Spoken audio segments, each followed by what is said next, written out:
A child can never forget their first snow. And for me, that happened in Switzerland, on our short but sweet sojourn in the city of Lucerne.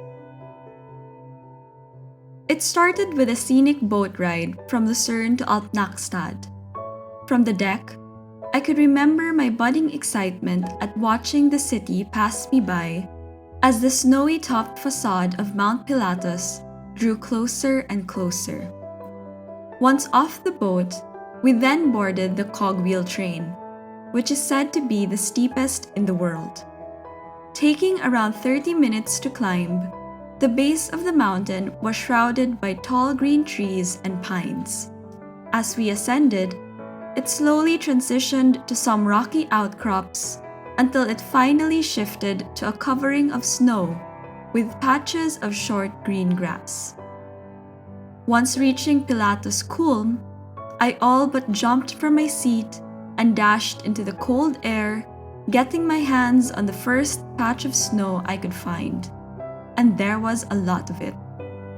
Maybe not as much if it were the winter season, but for me, I was already in winter wonderland. Dressed in 3 layers with matching gloves to boot, I picked my first snowball and felt the sensation in my hands. The snow was both soft and hard at the same time. In my recollection, it was both crumbly yet compact. It was something I've never felt before. Thus, this commenced me rolling to form snow angels, risking my ungloved hand to really get its feel, and playing with my family on the snow. This was their first encounter with snow too. It was honestly so much fun. What I didn't know, probably due to my mirth and excitement at the time, was that Mount Pilatus was more than just its snowy tops. In fact, the mountain was full of mystical legends. One of which is that it was named after the Roman prefect Pontius Pilate. He is best known for his involvement in the trial and subsequent crucifixion of Jesus Christ. It is said that he was buried somewhere in the mountain, and people feared his restless soul still roaming the area.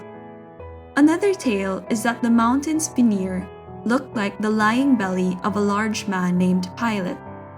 On a more academic view, they suggested its name came from the word Pilatus, which means cloud-topped, of which the mountain usually is covered with due to its many high summits.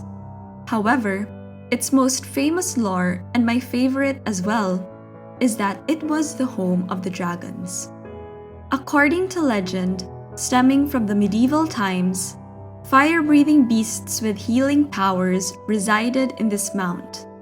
In fact, in most of my research on Mount Pilatus, its nickname was aptly the Mountain of Dragons.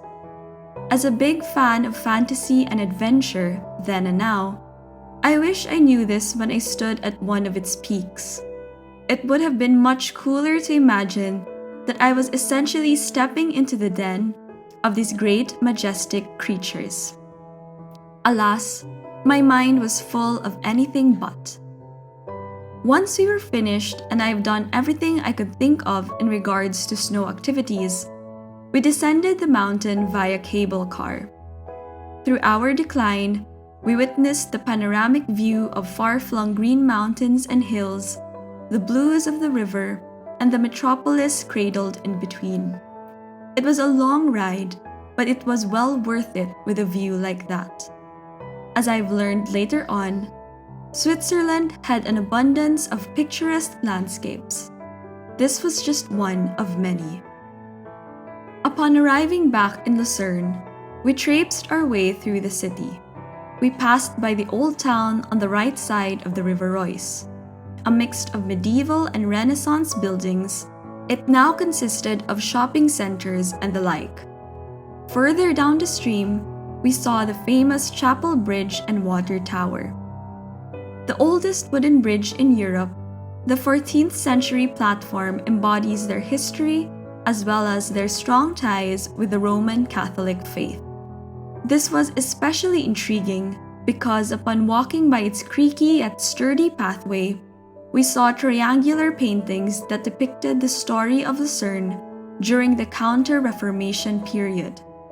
This was done by Catholic painter Hans Heinrich Wagmann. On its tail end was the water tower, which got its name primarily because it was erected on the river. Although not open to tourists, it had served as both prison and archive center of the city's winding history.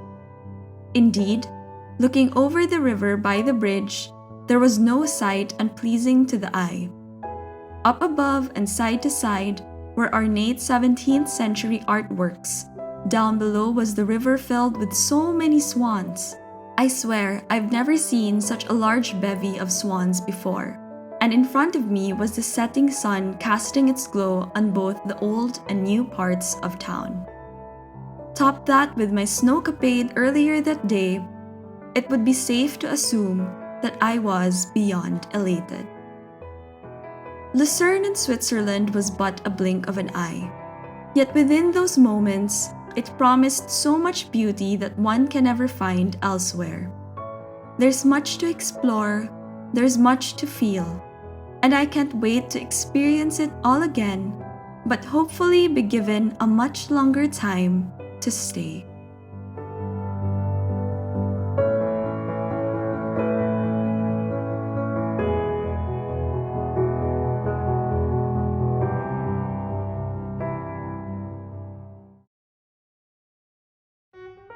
If you guys enjoyed that, don't forget to give me a thumbs up, comment down below your favorite memory of this place, book that subscribe button, and turn on notifications. Thank you so much for watching, and see you guys till our next adventure. Bye!